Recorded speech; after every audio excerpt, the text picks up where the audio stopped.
You've probably heard people say things like you need a six-figure income to be financially free, or investing is too risky, and things like that. But the truth is that most of these so-called rules about money are just myths. Myths that keep people stuck. So in this video, we're going to look at the most common financial freedom myths and why they are not true. So, myth number 1, you need to earn a lot to be financially free. This one stops people more than anything else. People automatically think that because they don't make a big salary, that they cannot achieve financial freedom. But the truth is, financial freedom isn't just about how much you earn. It's about how much of what you earn you can keep and then what you do with it after that. Because even if you keep 50% of your salary and you put it under your mattress, it's not going to help you much. Someone who earns £40,000 a year could actually retire quicker than someone earning £100,000 if they can just manage their spending, invest consistently, and consistently live below their means.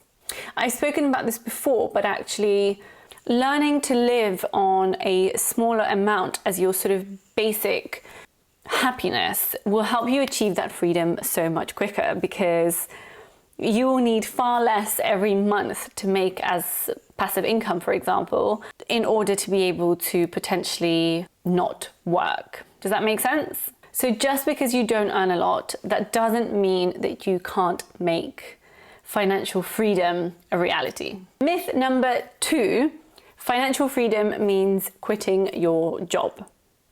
No, it doesn't. Okay, many people think that financial freedom means lying on a beach forever and just being bored every day. But in reality, what financial freedom means to most people, and definitely what it means for me, it's about having the choice to work, not the need to not feel trapped in a job that you hate, to not feel the need to just take any work in order to get by. Like, I'm not someone who will never work for the rest of my life if I manage to achieve, I don't know, financial freedom at 35 or 40. Does that mean that I'm gonna not work for the rest of my life? No, it means that I will be able to choose the jobs that I want to do, to choose when I want to have time off and not have to worry. It's taking that load off of your sort of mental health, if that makes sense. It's all about having control over your time, not about being on a constant vacation. Myth number 3, my favorite one, investing is too risky. People massively fear losing money. So they stay stuck in savings accounts with low interest that essentially still lose when it comes to inflation year after year after year. And that keeps you in that cycle of never being able to be financially free. The real risk you have is actually not investing. If you approach investing in a sensible way, so diversifying your investments, not investing in one thing, but actually investing in ETFs, which have already a selection of different shares inside them, or different sort of sectors, different countries, things like that, then you are already minimizing your risk. And nowadays, again, this used to be this big belief that you needed to have thousands of pounds to start investing. But now there are so many platforms that offer the ability to invest in fractional shares that you can literally start investing with as little as £10. It is easier than ever. So if you're interested and you haven't started investing yet, I do have my links down below for the brokers that I use, that I recommend.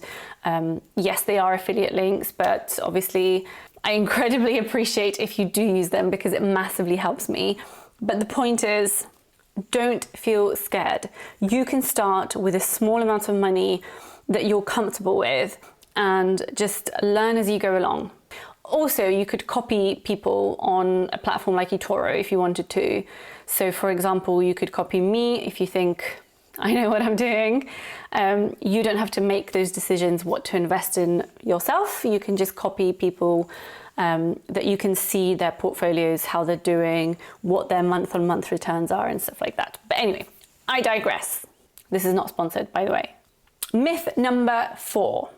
You need to start rich to invest. And this massively relates to what I just said, but this is again another myth. And this myth actually dies the second that you realize that compounding doesn't care about your starting amount. It cares about consistency. You are far better off starting earlier and putting a monthly contribution each month, but you know what I mean. And that will outperform a one-off large lump sum that comes too late. So rather than waiting until you're, I don't know, 30 or 40 until you have that large sum, start at 20 or 30 with smaller sums. And then by the time you're like 40, 50, you'll have a much bigger nest egg.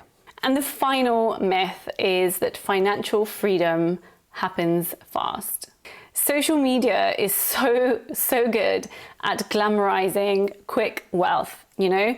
You see all these people sort of glamorizing overnight success stories, big crypto millionaires and day trading and things like that. And the reality is far less flashy and far more boring.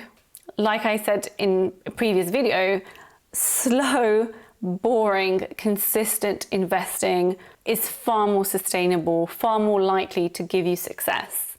Budgeting, saving, investing, and living below your means, that is essentially the foundation of what financial freedom is and how to achieve it. Because even if you get lucky and you go into something like day trading and you do really well initially, chances are that very quickly you will end up losing that and or more. Because I'm not saying that this isn't something that can work, because obviously there are people in the world that make their living like this. But the point is that the majority of normal retail investors lose money doing this. So just don't get caught up and just do normal, boring stuff.